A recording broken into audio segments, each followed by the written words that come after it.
Hi everyone, dzień dobry. Welcome to Strategy and Future. Today, together with my colleague Marek Budzisz and our guest Professor Sergei Guriev, we are going to speak about Russia, Russia's economy, and Russia's position in the global economy.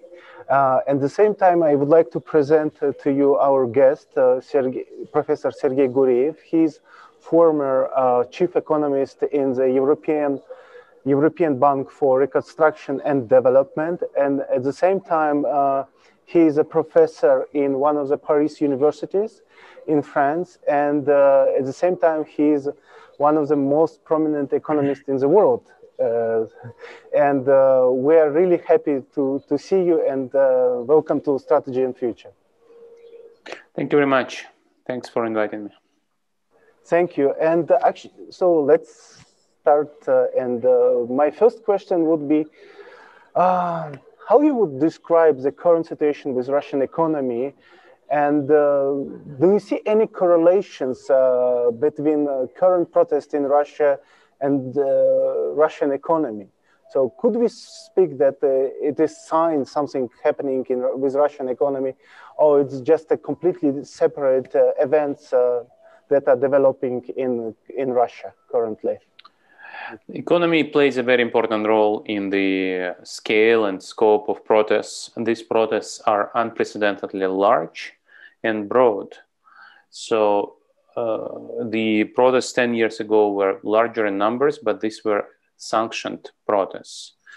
Since then, Russian government introduced a number of laws which limit protesting. And today, these protests, if you show up in the protests, you can be beaten up, you can be detained, you can be put in jail. And the number of protesters in the last 2 weeks was unprecedented for unsanctioned rallies. We are talking about thousands of people detained. Prisons in Moscow are overloaded. So the government is putting people in camps for illegal immigrants, and even those camps are overloaded. So the overall number of cities which protested is in the range of 180, which is also unusually broad. And the reason why it has happened in the recent weeks is exactly as you said, the underperformance of the economy. Today, real incomes of Russian households are 10% lower than 2013. The last decade was a lost decade in terms of economic growth. Part of that is because the previous sources of growth have been exhausted. Russia no longer can rely on oil price growth. Oil prices may be high or low, but they cannot grow as fast as they grew in the first decade of the century. Russia doesn't have underemployed population. Russia is facing demographic problems. And most importantly, Russia is facing problems related to corruption and domination of the state. On top of that, oil prices have come down in 2014. On top of that, Russia annexed Crimea and so faced Western sanctions in the last 10 years. So the overall growth of Russian economy in the last 10 years has been close to zero, which is a big contrast with the first 10 years of the century. And so Russians see that, and on top of that, they see that they're not in the same boat with the government. They see how rich and corrupt ministers, oligarchs are, and the last drop in this bucket was the film produced by Alexei Navalny 3 weeks ago, when Navalny showed the palace of Putin, which is worth about $1.5 billion. And for Russians, that was a big shock to know that their incomes are stagnating and low, poverty is growing, and at the same time, Putin keeps building the palace for $1 billion. And just to give you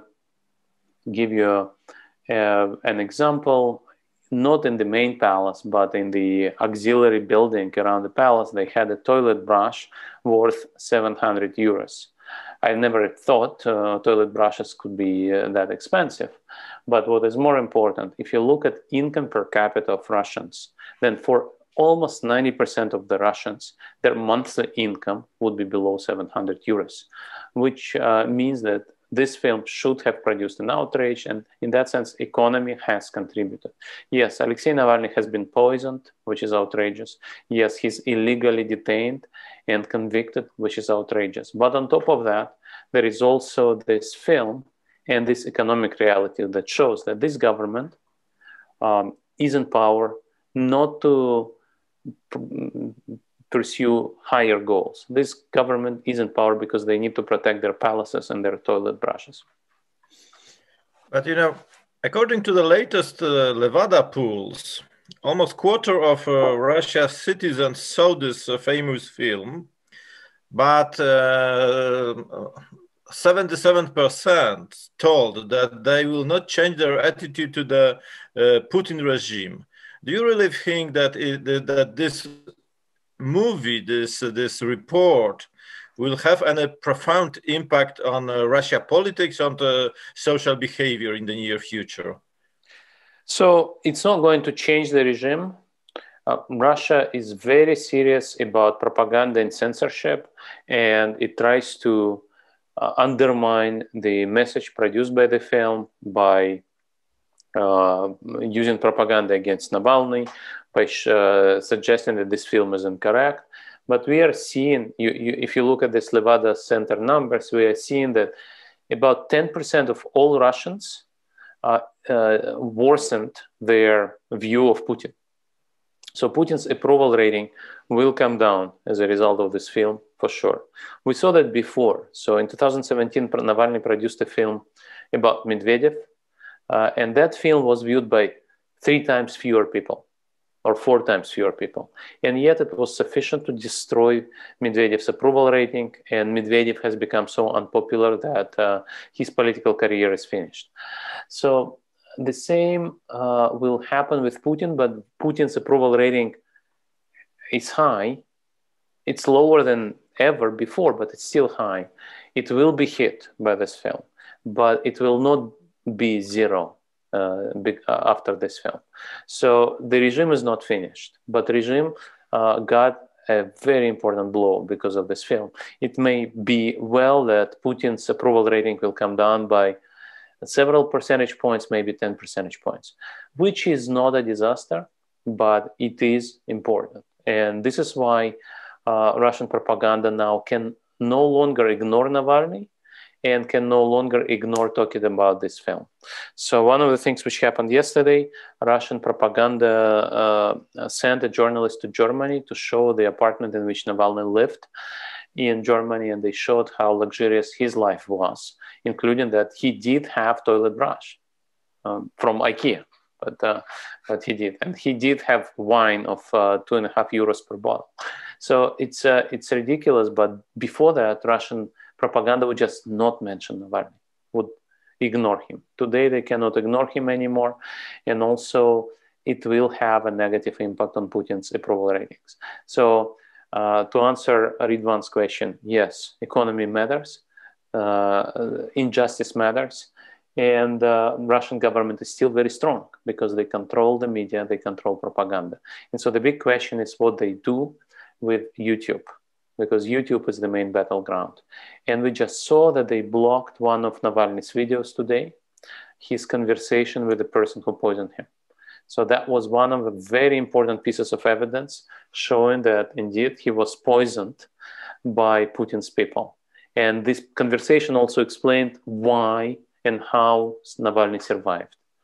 And Russian government blocked it in YouTube on the Russian territory. And so the battleground will be not only on TV, but also on social media.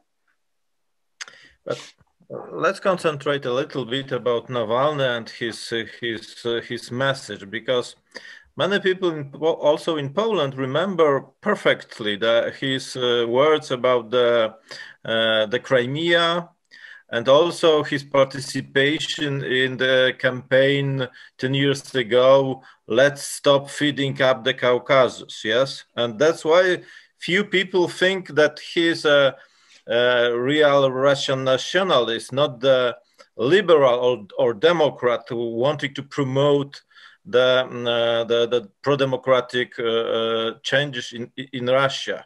Maybe we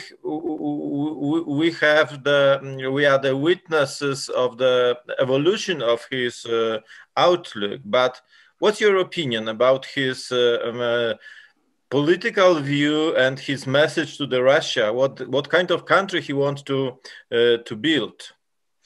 That is a question. It's very easy to answer for me. In December, I talked to Navalny, asked him exactly these questions, and we recorded a 1-hour conversation, which sits on my YouTube channel, which you can see. It has English subtitles, actually, so you can watch it with English subtitles. And I asked him these questions. Now, if you ask about Navalny's past, more than 10 years ago, he would make racist statements, which are much worse than you would mention now. He would also go to those Russian marches where he would not be making racist statements, but Russian marches are not a nice group, are not a place where a nice group of people come together. As for Stop Feeding Caucasus, that is something that worries me less so, because this is a campaign where you criticize the corrupt leadership of Caucasus regions, including Chechnya, where Russian taxpayers pay for sustaining a corrupt and brutal Chechen regime in place. And in a sense, it is in the interest of Chechen people themselves to get rid of the corrupt and brutal leadership. But there is, in any event, there is an evolution. And you can read this interview that we recorded, or you can watch the interview on YouTube channel with English subtitles. But you can see that he is a much more pro-European and tolerant politician. When we talk about nationalism, he wants to build a citizen nation. He wants to protect diversity. He wants to protect minorities. I myself, I'm actually an ethnic minority in Russia. I'm Ossetian. And so we discussed the issue, to what extent his views should get me worried as a second-class citizen in his country. And he explains how he views diversity, protection of minorities, and so on. We also discuss issues like gender equality, for which he's also been criticized, and he also has evolved. And so in that sense, I think he's a very different individual than he was before. However, I should say he doesn't get to talk about those issues enough, because in Russia, the conversation about the future is really, really missing. And part of that is because government also doesn't want to talk about the future, because government doesn't have much to offer. And so government tries to censor out conversations about the future. And actually my YouTube channel per se is the channel where I try to talk to experts about what foreign policy should be in the future of Russia, what judiciary reform should be implemented, how we should reform our energy sector in the future. All these issues, unfortunately, are missing from Russian public debate, and Mr. Navalny is not asked those questions. The last time he got to talk about those questions was in 2017-18, where he tried to run for president of Russia. So he put together his program, which is sitting on his website still, and he still believes in that program, as he says in this interview that I mentioned. So it's a very different politician right now than 10 years ago. Much more European, much more tolerant. To what extent that matters, we don't know, because he's not allowed to run. And yet he is the most popular opposition politician in Russia today. If you want to look at Levada polls, you would see that ahead of Navalny, you would see people like Putin, Russian Prime Minister, Russian Defense Minister, Russian Foreign Minister, plus Vladimir Zhirinovsky, who's not really in opposition, and then Navalny. So Navalny, out of opposition, is by far the most popular opposition politician. Actually, when this movie was released, I remember huge discussion in Ukraine regarding Navalny. And actually, the public opinion divided, really deeply divided regarding Navalny. But at the same time, so let's say those who positively estimated the future of Navalny and that Navalny should come to power and change Russia, but at the same time, it was a problem such, what kind of Russia should be post-Putin Russia or democratic Russia? So it is going to, anyway, it's going to be big country, strong country, and maybe more engaged in world economy. Do you have some perspectives? What kind of should be Russia if it's democratic, open to world, and engaged into world economy? So I will answer that question, and let me come back to Marek's question, who asked about Crimea, which I should have answered. So Navalny, talking about Crimea, he said that annexation of Crimea was illegal. This is what he clearly said. And then he said, I don't know what to do about this. I cannot really see how we unconditionally return Crimea back to Ukraine. So there should be some negotiation, some other referendum. And today, interestingly, nobody cares in Russia about this. So maybe lots of Russians believe that Crimea is part of Russia and that's a done deal. But Navalny doesn't get asked this question anymore. In Ukraine, of course, this is a number one question. Of course, in Ukraine, every Russian politician is judged based on his or her views regarding Crimea and relationship with Ukraine, of course. And so this is a very painful difference between Ukrainian politics and Russian politics. Now, if you ask me about my own views regarding what Russia is going to be, actually what I think is, I would like to see Russia to be part of the West, a normal liberal democratic European country, but I'm not sure that majority of Russians would vote for that.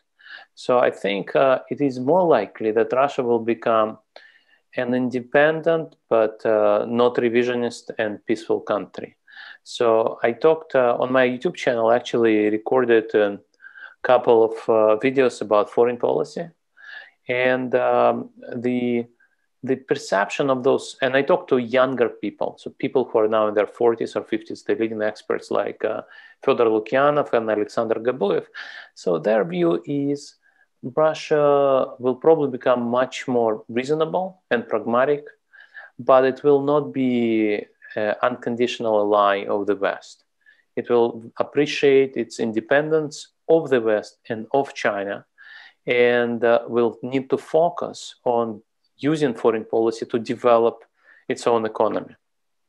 And that is more likely in democratic Russia. Although I should say we don't know anything about preferences of Russians, because Russians have not voted in a free election for at least 25 years, and maybe never, right? So we don't know what Russians actually will vote for. So that is a huge uncertainty. But you can see in Russian polls that Russians no longer are excited about Crimea. Russians are more worried about their own incomes, their own quality of life. And this is what we are started with, that Russians really worried about issues of poverty, not being able to afford basic goods. And that is what matters now. But, you know, maybe Russians expect that they will have better organized country, not a more liberal one. Because if I read lots of statements of the official politicians, for example, the ideology of Mr. Mishustin is based on informatization of public services. Yes, maybe that's the goal of the ruling camp, and maybe we will see not the liberalization but the drift to the more autocratic, maybe better organized country, which to some level will be comparable with Chinese model? So this is a great question, and I'm pretty sure that Mr. Mishustin will work on digitization. I fully agree, and he will probably even succeed. But I doubt that they will manage to build a better organized country until they start fighting corruption seriously. And they will not, because the main perpetrators of corruption are Mr. Putin and his friends, right? And so I don't see how this is going to happen. So if you think about another ideal, is Singapore. Everybody talks about Singapore. And Singapore is a non-democratic country, which is very digitized, very advanced. And yet Singapore differs from Russia because there you have a rule of law and anti-corruption policies.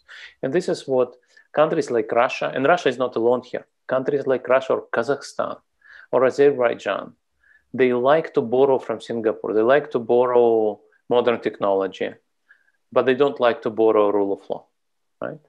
And this is a huge difference. This is the difference because they want to be better organized. But in order to be better organized, you need to fight corruption. But if you are benefiting from corruption, you don't want to fight corruption. And that's the huge difference. And in that sense, I don't expect successes in anti-corruption policies and in economic development until there is a political change. So in order to increase economic growth, you need to increase accountability. In order to increase accountability, you need democratization. So this is what I see here. You can have an exception like Lee Kuan Yew, but Putin is definitely not Lee Kuan Yew. You know, maybe Burma is a pattern for Russia, as Mr. Bielkowski wrote it lately. I mean, not today's Burma, but before the putsch. Yes, there's a coexistence of the old regime with Mr. Navalny as a man who will behave like leader of Burma opposition. So Mr. Navalny is not. So Mr. Navalny can be in coalition with various people, but definitely not with United Russia. In this video that I mentioned, I actually asked him, okay, if you move to parliamentary republic, your party gets into parliament, who you will want to be in coalition with? And he said, I'm open to talking to everybody except for United Russia. And I think he is very anti-Putin, and I think he will not be in coalition with FSB or Russian and Shoigu, people like this. So, but seriously talking, Russia is a very advanced, educated, and modern country. It has a lot of students. It has quality of higher education is not high. But even if you adjust for quality, Russia is a very educated country. Russia is not Myanmar, and Russia is not even China, in a sense that in Russia, majority of people, of working age people already have university degree.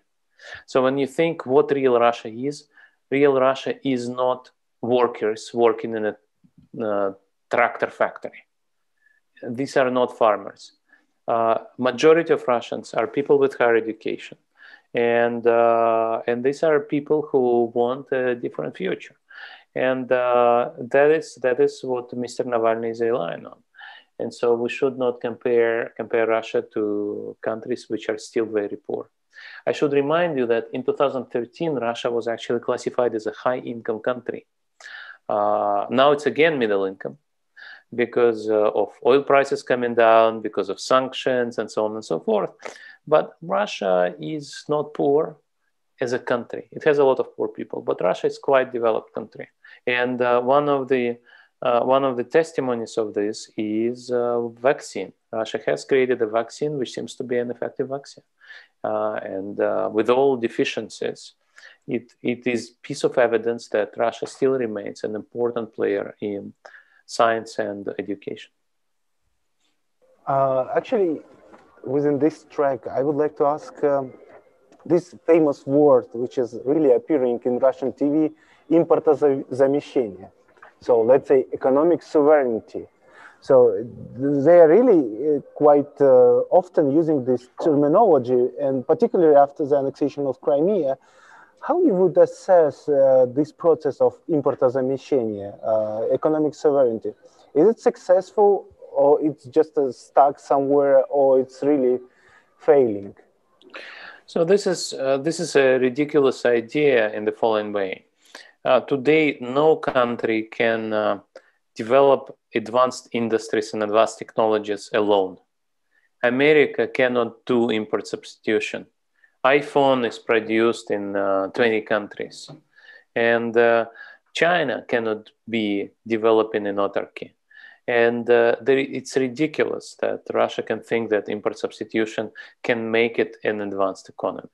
So, of course, when they introduce food embargo, Russian agriculture has benefited. Of course, certain industries are developing faster. But can we say that Russia has a competitive passenger plane? The answer is no. And modern Russian planes are made with a lot of important components.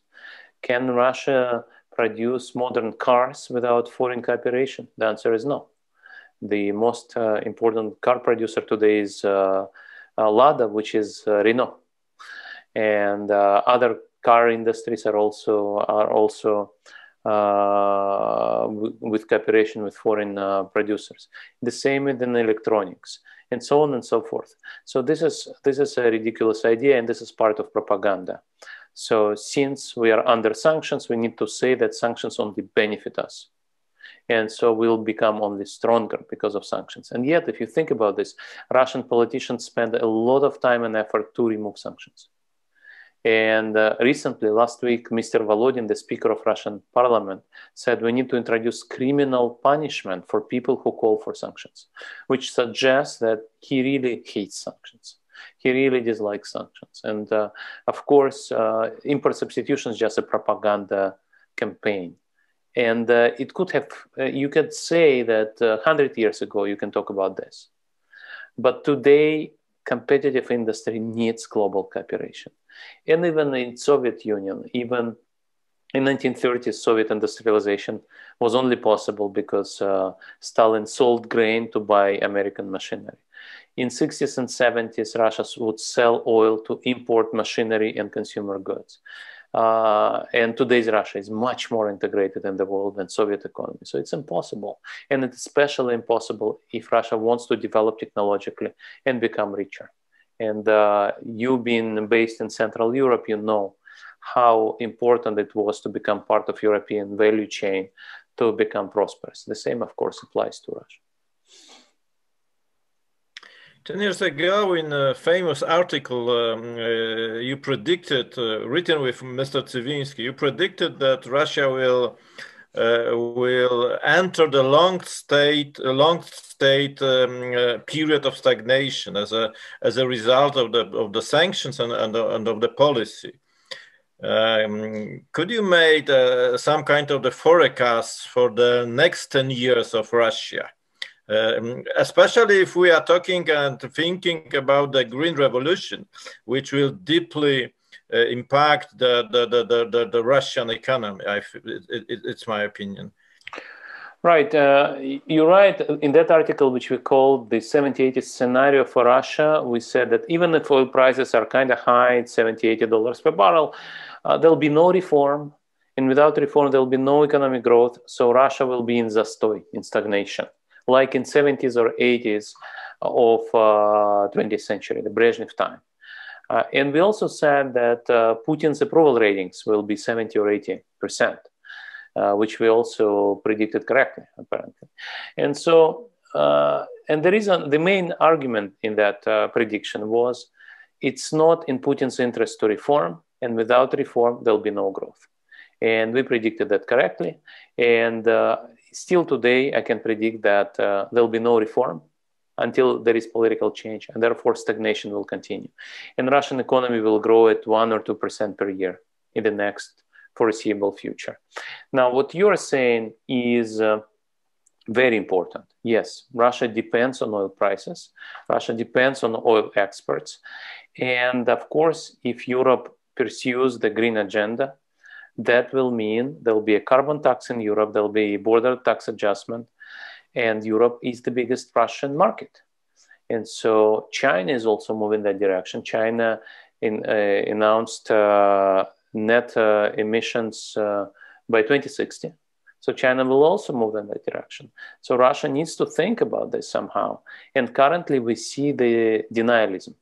So Russian government says it's unfair and we don't like it, but there is no strategy. And so what I can predict is in the next 10 years, oil will not grow in prices. Russia will get less and less of oil revenues, but there will be no structural shift. It will never be one-off. So in 2024, everybody needs oil, and in 2025, nobody needs oil. This will be a gradual replacement of hydrocarbons. And the current prediction is that because of global economy growing, oil prices will still be somewhere around current levels for about 10 years, which is enough for Russia to sustain its stagnation.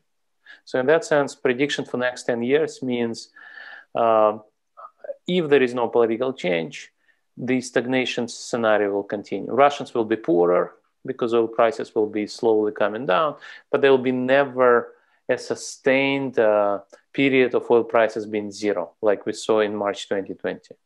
It may occasionally drop, but it will recover because the world still needs a lot of oil, still needs a lot of gas.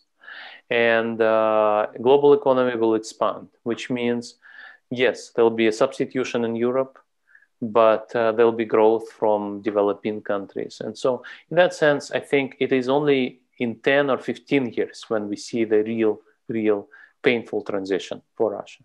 And by that time, I think Mr. Putin will be gone somehow, because he's not a young man. But you know, comparing the business models of the investment in energy sector with this 10 or 15 years relatively stable prosperity for Russia, that's mean that the next investment should be made just now. And just to try to transform the structure of the economy, but also to modernize the energy sector. But just now, Russia has a tremendous, in my opinion, problems with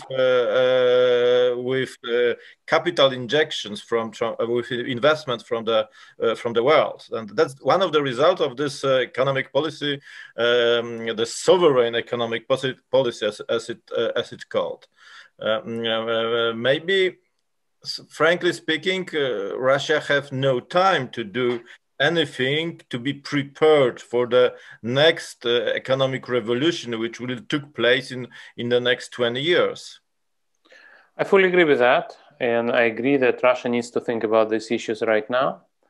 But Russia is run by people who have 20th century thinking. And they seem to deny the reality. They seem just to reject reality that you're discussing.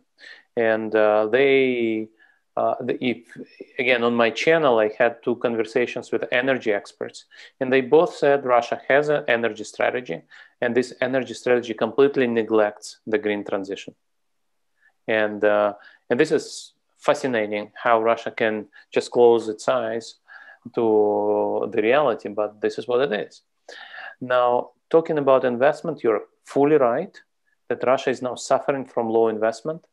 Now, it's not just foreign investment that Russia doesn't have. Russia also doesn't have domestic investment. Russian capital is leaving Russia. Even though Russian assets are very cheap, in net terms, Russia is experiencing capital outflow. And the share of investment to GDP is still at 20%, even though Mr. Putin wants to see 25%. And the reason for that is corruption, domination of politically connected oligarchs, and so on. And so I fully agree with you that Russia needs modernization of its economy, but I would say that it's not likely to happen. Maybe today Russia elites have the other answer to this problem, because if we are hearing the statements, for example, of Mr. Medvedev, that Russia is ready to disconnect from the internet, or for example, Mr. Bardachov articles that Russia should break with the Europe, or maybe Mr. Lukyanov, who is telling that the military power will be the tool more important in the near future than before the crisis. Maybe the answer of today's Russia elite is the military power, which could solve the potential problems of the state. Also, aggressive behavior against the neighbors. I mean, the Ukraine, for example. So, indeed, this is a challenge that Putin has not seen before. So, the previous time when his ratings fell was indeed in 2013, and he responded with annexation of Crimea, ratings went up. So, maybe he will try to use something like this again. I don't know. And it's not obvious which neighbor he can attack to increase his popularity. And today there is much more awareness among Russians that Russian households have paid for annexation of Crimea badly with their incomes. And so there will be much less support. On the other hand, who knows? I was surprised by how popular annexation of Crimea was. And I'm pretty sure that Mr. Putin himself was surprised how well this thing worked. And you can still think about Belarus, you can still think about East Ukraine, you can still think about Kazakhstan. So we don't know. So that may be possible. But the very thing we started with was that protests are very broad because Russians are very unhappy with their incomes. And this is the problem which you cannot solve if you just kick out YouTube or stop trading with Europe. You need European markets to produce incomes. And so in that sense, all this discussion is completely counterproductive. So either you have something like what you mentioned, annexation of somebody else's territory, or you restart economic growth. And we don't know what Mr. Putin chooses, but I don't know. I cannot predict that. My baseline scenario is that stagnation will continue. Mr. Putin will invest more in targeted repression, will invest more in the riot police, will invest more in propaganda, and will try to convince Russian citizens that things are bad, but they could have been worse. And people who will protest will be beaten up and arrested. So this is my projection. Whether Mr. Putin will use military power to annex somebody else's territory, I think it's too risky by now. Who knows? But what's your opinion about the prospects? Last question, Ridvan, please. What's your opinion about the prospects of strategic turn toward Asia? I mean, of course, Russia's strategic turn toward Asia. Is it really real? Because that's enough to mention the latest agreement between China and ASEAN. Russia was not invited to sign it. Is it, in your opinion, a real possibility, or kind of product of propaganda? So it's much more propaganda than a real turn. There are some real deals which have been signed, and one is Yamal liquefied natural gas. But overall, it's much more propaganda than anything else. And Russia has not really benefited from this turn. And this turn was, as you rightly say, propaganda in 2014, when Russia said, if Europe doesn't like us, we will turn to China. But of course, Russia understands that it's very dangerous to be China subordinate. And this is what I mentioned before. Russia wants to be independent of China.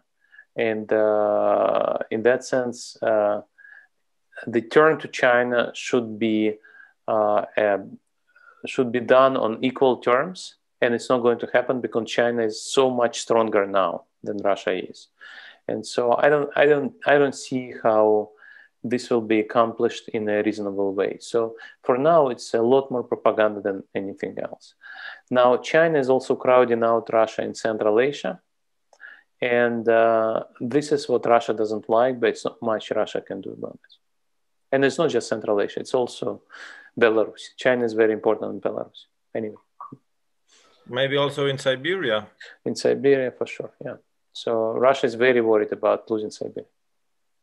I just, within this framework, I'm writing my PhD. It's about the Soviet Union and the strategy towards the third world.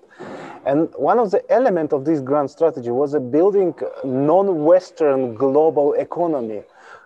From your perspective, from your opinion, is it any possibility to build such together with, I don't know, Brazil, India, China, together with Russia, such alternative to the West global economy? Of course, we could not imagine that such independent world economy is going to appear, but share of the Asia, share of the non-Western countries would be dominating maybe within a couple decades. So Asia and non-Western countries are different things. Japan and Korea are very worried about China and are Western allies. Same as Taiwan. Taiwan is not that big, but still, it's still an important country. In that sense, not all Asia is anti-Western. Now, India is very worried about China. To think about India and China together standing up to the West it takes a lot of imagination. Russia is very concerned about the rise of China.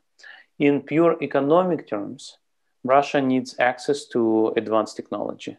Russia is already, as I mentioned, upper middle income country, richer than China. Russia needs knowledge-based industries. And for that, of course, Russia needs access to European market and foreign direct investments from Europe.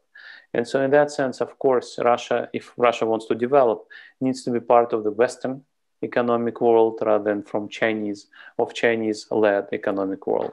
So in that sense, I think Russia's true economic interest is to be part of bigger Europe, bigger West. But this is not what Mr. Putin thinks.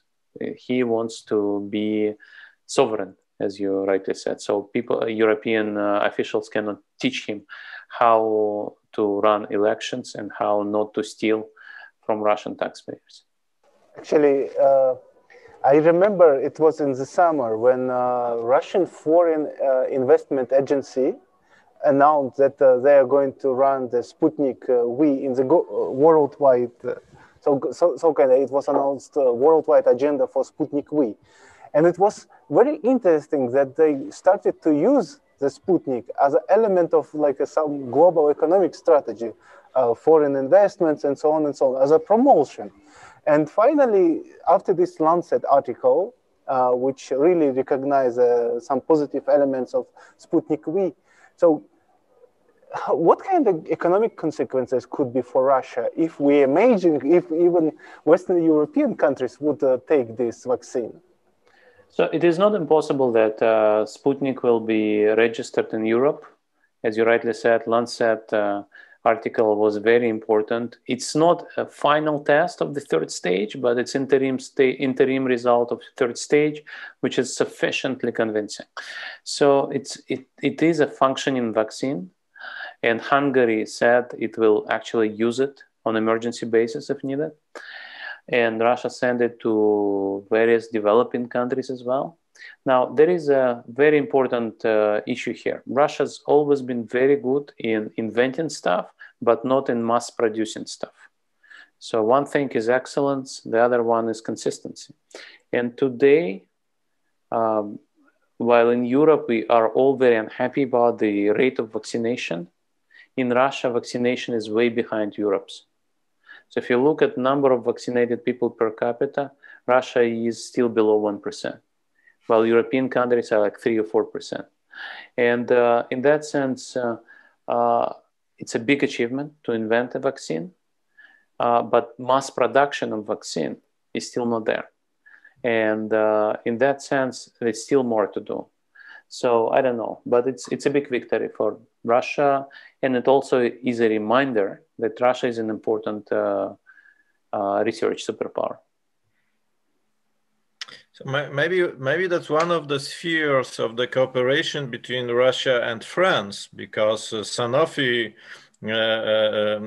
lost his possibility to produce the vaccine, and maybe that's one of the fields of the cooperation and creation, a kind of alliance. Mr. Macron likes to mention many times that Russia and Europe should create a kind of alliance, just to avoid the situation of dividing the world between two blocks. Do you think that the Russian elite could think this way, that there is any potential possibility of creation kind of even temporary bloc with Europe against China and against United States? So I think there are opportunities for transactional deals. So Russia and Europe can work together on Middle East, on Syria, on Libya. Russia and the West can work on global problems like vaccination or climate change. There could be deals, right? To what extent Russia can become a strategic partner for the EU? Not under Mr. Putin. Mr. Putin rejects European values. He's quite open about this. And the attempts of Mr. Macron to build a strategic dialogue with Mr. Putin for more than a year now have produced exactly zero outcomes. And Mr. Macron has been very open about this. And eventually it led to conversation about Putin and Macron, where Macron got insulted by the falsehoods that Mr. Putin was mentioning with regard to poisoning of Mr. Navalny. So in that sense, I think talking to Mr. Putin is useful. Discussing transactional opportunities is useful. Building strategic partnership with somebody who despises you and rejects your values is much harder. And so far, we've not seen any success of that strategy.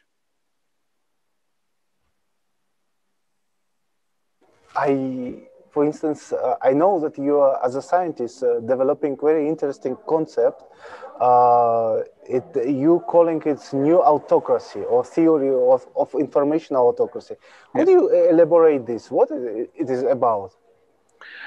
So together with my co-author Daniel Trizman, I've written a number of articles where we show that today's autocracies are mostly different from 20th century's autocracies. 20th century's autocracies were very public about their use of repression, about their ideologies. Today's autocracies pretend to be democracies. And probably the main difference was after the end of Cold War, where the world became much more convinced that democracy is a better model. And so Mr. Putin, while he rejects European values, he says, we are Europe. He says, we are a democracy.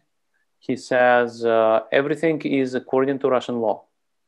There is no censorship. Censorship is still prohibited by Russian constitution, right? In Soviet constitution, you would have party, is what's called Article 6. Article 6 would say Communist Party should be the guiding force in Russia, in Soviet Union. Today, by definition, Russian constitution is very democratic. So when you think about those issues, it is indeed a qualitative change when you are trying to pretend that you're a democracy, and then you try to be popular within the country. I mentioned that Mr. Putin is still quite popular, and that is achieved through targeted repression against people like Navalny and propaganda, which convinces the masses of Russians that Mr. Putin is doing a good job. That model is now under stress because incomes are not growing. So people ask questions.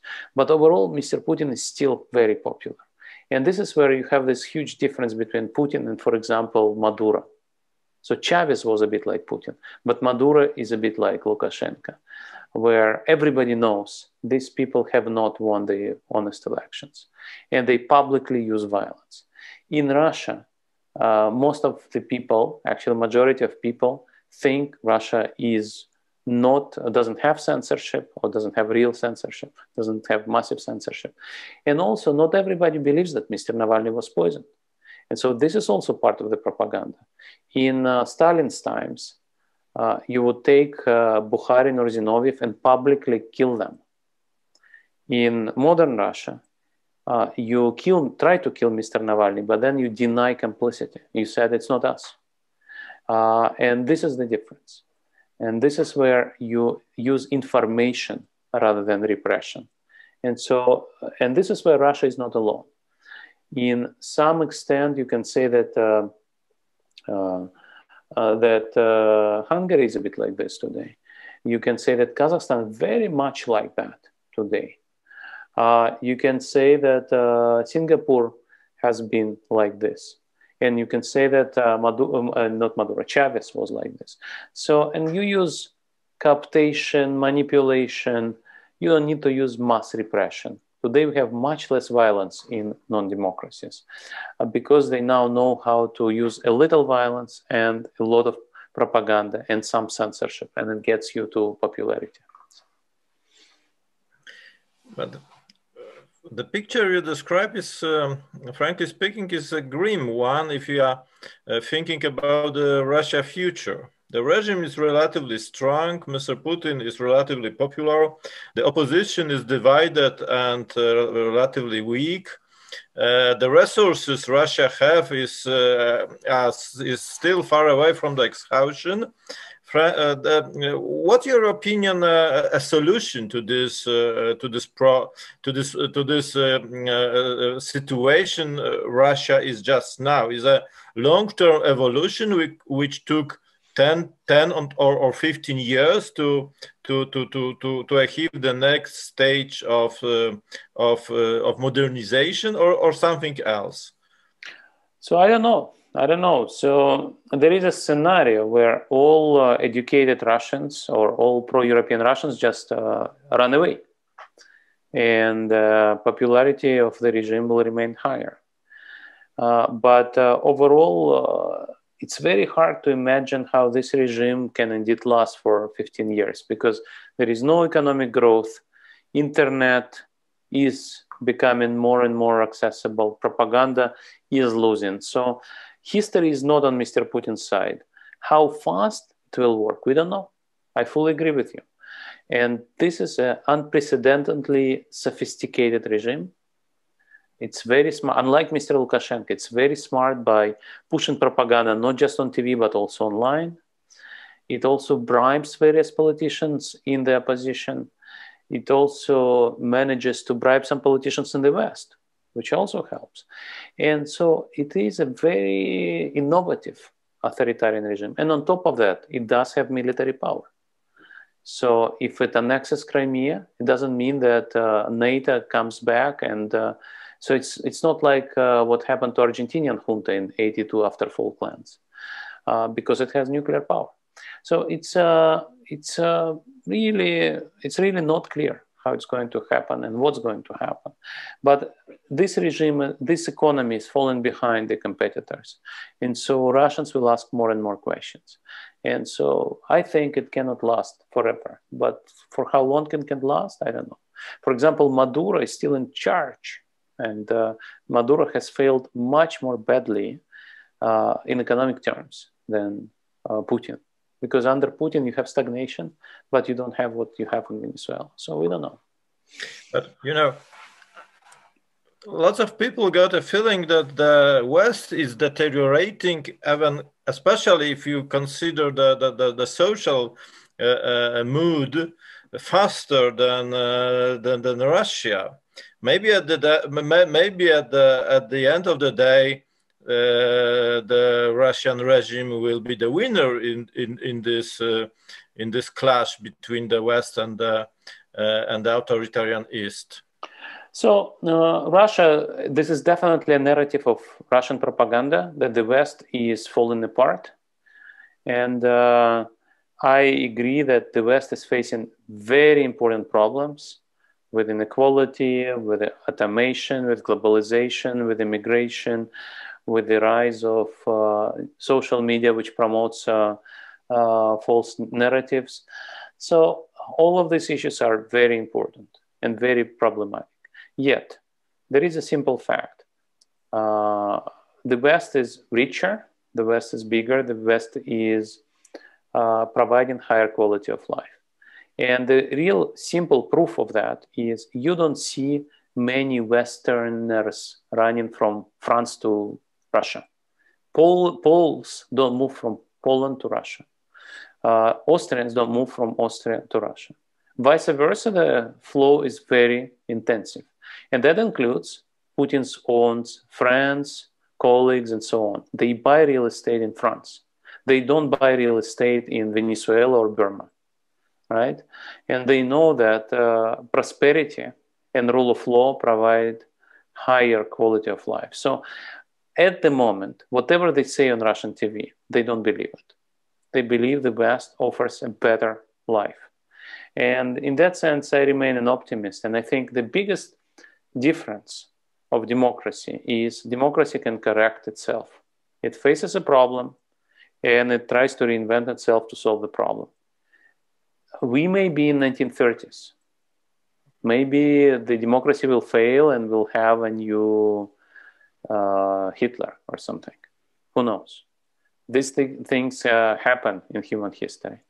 But overall, I think we shouldn't say that Russia is winning. Russia is a poorer country. Russia is not growing fast. And we see that people themselves make those choices. They move from the east to the west and not from the west to the east. China is a completely different story. So whether China will succeed or fail, I don't know. It also is facing major, major problems. But Russia is definitely not a model. When you said that, please. No. I want to just mention that ancient Rome was also much more sophisticated and economically developed than the Germans, but the historical result was as we know. So that doesn't mean that automatically Western will win. Yes, actually, I wanted to add something like that because I remember the dichotomy between the Sparta and Athens. So Athens democracy, Sparta is autocracy. So eventually Sparta won. And so now we almost have the same situation. What are you saying? And I really like your concept of new autocracy, or as officially you are calling it informational autocracy, yes? Yeah. Mm-hmm. So it's really some kind of shows some form of resilience of autocratic regimes to these global changes. Very interesting. I fully agree. Yes, autocracies have evolved they created this new species, which is much better suited to today's world. I fully agree. Okay. Let me briefly pick up the phone, okay? Hello, bonjour? Hello? Yeah. So I cannot say I can predict history, but what I'm saying right now, Putin's own friends buy real estate there, and I think this is the best indication what they actually think. Mm-hmm.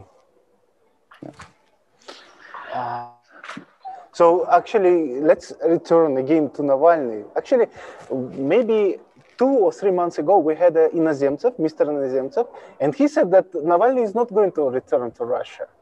I had no doubt. I had no doubt that Navalny was going to return to Russia. Yeah, I know Navalny. Yeah, I know Navalny. Yeah. So why he returned? So and it seems that he had a strategy. So it wasn't some kind of chaotic decision and so on and so on. But did he exhaust it already? His toolkit. I mean, the strategic toolkit, because he had a movie, he had some protest, and so on and so on. What kind of, let's say, basis of his for future? So we shouldn't think of Navalny as a person who can fully predict the future.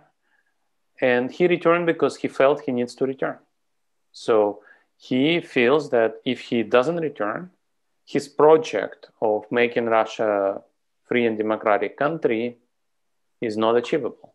Because if you're from the outside, it doesn't work like this. So he returned because he knew he had to return. Doesn't mean that he has an elaborated plan. So maybe he doesn't have any more tools. Well, I don't know. But I never even doubted that he would return. He is this kind of person who knows that he needs to go until the very end. And we are very fortunate that he didn't die. But as you see, that didn't scare him. He did fight this battle, and he will continue to fight this battle. And what's going to happen, I don't know. But he is the person that Mr. Putin is scared of. That's why he's in jail. Do you think that we will observe the growing wave of internal unrest in Russia, especially before the Duma elections or in the following months? So I expect that there will be protests, and yet I expect that in Duma elections they will not allow anybody to run. They will handpick their candidates. They will also make it illegal to discuss elections. So they now have a law that on social media you cannot call for Navalny's strategy of smart vote, умное голосование. So basically it's not going to be an event. But overall, the problem of Putin's Russia is that there is no economic growth. Russians are unhappy. Russians see corruption and injustice. And this is the main driver, not the election that they have already stolen by not allowing anybody to run. And we'll see what happens. But the fundamentals show that the time is not on their side. The history is not on their side. But talking about Sparta and Athens, Putin will continue to interfere in the Western politics, undermining democratic politicians. And unfortunately, it's very cheap and effective. The cyber attacks are very cheap and effective. And so this is going to be very difficult for the West. And the West should really think about a strategy how to defend itself and against Putin's cyber attacks and corruption. So.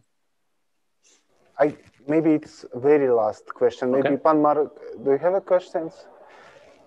So this is question about future, about post-COVID world economic order. What kind of features would we witness, I don't know, in really post-COVID world order? Maybe 3 of them, and what kind of position would take Russia in this new world order? Is it correct to say even that it's going to be new world order? Because, for instance, World Economic Forum, they already issued quite interesting reports about that post-COVID world order. But what do you think about this? So I don't think we will see something dramatically different. I think one big shift is something that we've already discussed. There'll be more support for green agenda. For 2 reasons. One is green parties will say that COVID is an implication of humans exploring nature, overexploiting nature. And there'll be new pandemics because of that for sure, and this is true. And the second one is we always said we cannot really pursue green agenda because it means losing percentage points of GDP. And in 2020, we showed that we can sacrifice a lot of percentage points of GDP, and that's still okay. And so I think there'll be more of that. And then another thing is there'll be more discussion of inequality issues because this pandemic has aggravated inequality. And there'll be more discussion of things like universal basic income, social support, access to education. So all these issues will be even more relevant. But that was a trend even before 2020. And there'll be more investment in healthcare in general. But I don't see super dramatic changes. There'll be less travel. People will take planes less because they can talk on Zoom. And also people will spend more time in their suburban houses rather than in downtown flats. Because they will talk on Zoom. They'll be more environmentally conscious. And so real estate in downtown districts will be cheaper. But that is not really dramatic. So we shouldn't expect the shift to Asia. We shouldn't expect the shift to Asia in the sense that Europe is gone. No, this shift has started before, and it will continue. And China, post-COVID, will be, in relative terms, even more important. That's for sure. On the other hand, growth of China also creates anti-Chinese bipartisan consensus in the US and overall alliance of the West against China. And I think China could have done a much better job, but China today is a bit like Russia in the sense that you have a personalistic regime. It's much more complex than Russia. But until Xi Jinping, it was very collegial and very meritocratic and regular rotation every 10 years. These things are being removed, and China will be making a lot of mistakes and will behave arrogantly. And that will create anti-Chinese backlash and sentiment in the West, but not only in the West. And in that sense, we don't know to what extent what's happening in China now is actually improving chances of Xi Jinping to stay in power forever or not. So we'll see. Okay. Thank you very much. Thank you. Thank you. Bye-bye. Yeah, when you publish it, let's send me a link. Okay? Yes, sure. Yeah, I have lots of friends in Poland. Yeah. Bye-bye. До свидания. До свидания. You're welcome.